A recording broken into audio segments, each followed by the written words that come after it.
Did you know that New York City has a guardian angel? I think it's Gabriel. Let me tell you why.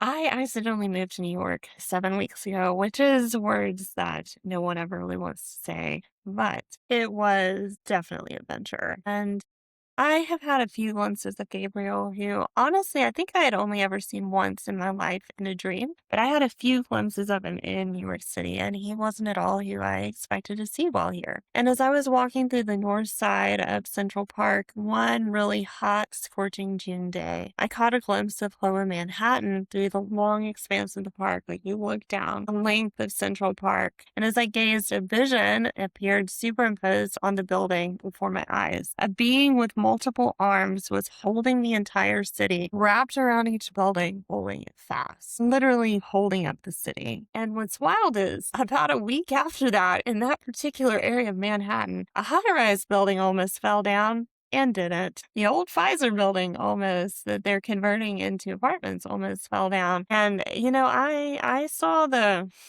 pictures of the Z shape on those beams, and I mean, one could say that it was due to the hardworking union workers who came in and boldly saw and spoke before the thing became dire. But then again, we don't always know, do we? And New York City is not just protected, but New York City is also actually held. And, I kind of set that experience aside for a couple weeks, and I continued on through my many walks in New York City, watching, praying, seeking. And well, then one day in Flatiron, I saw what looked like an evil snake curled up in some high park trees. And as I watched, though, I saw a figure appear in the buildings behind that park. It was calm, stately. Its face was turned down towards the scene, was taking it in, looking for its chance to strike. And who's that? I wondered to the Holy Spirit. It's Gabriel, the answer floated back. The two experiences felt deeply connected to me. And as I began to pray, I realized that there was more than a passing connection with New York and Gabriel. Hi, sorry. Sorry, it's hard for us to get downstairs. In fact, I'm sensing strongly that Gabriel is the guardian of New York. And a quick Google search revealed I am not the first person to have had that experience, because in Manhattan, at St. John the Divine, there's a statue of Gabriel that lights up the sunset nightly. He also appears in sculpture at the Brooklyn Museum because artists and sculptors do what they do best, call out the spiritual realities around them. There's a reason why certain spiritual experiences leave their mark on cities, museums, and on nations.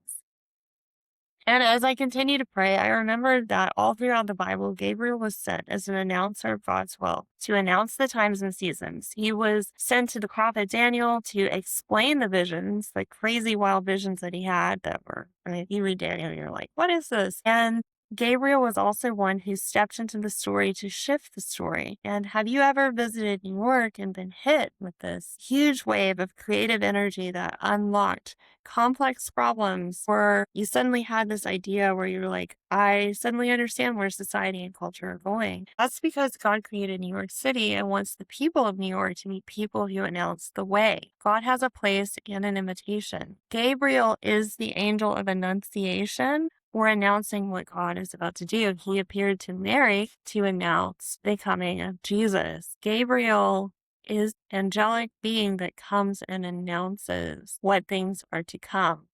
And so here's the deal. If you live in, work in, or just love New York, I believe that God has an incredible and deep purpose for you to become a person who is enabled to announce the way, who is enabled to understand the times and the seasons and the place, and who is able to understand the era and the ages that we live in. Hey there, I'm Mary. I write and speak on the spiritual realm, but only with Jesus. If that's something that interests you, you can come follow along. I also have an online course and community that is open to everyone. That is at the link in bio. There's a free preview there. You can kind of get a little bit more into things than we can jump into in the YouTube comment section. If that's something that interests you, click there. But otherwise, really glad you're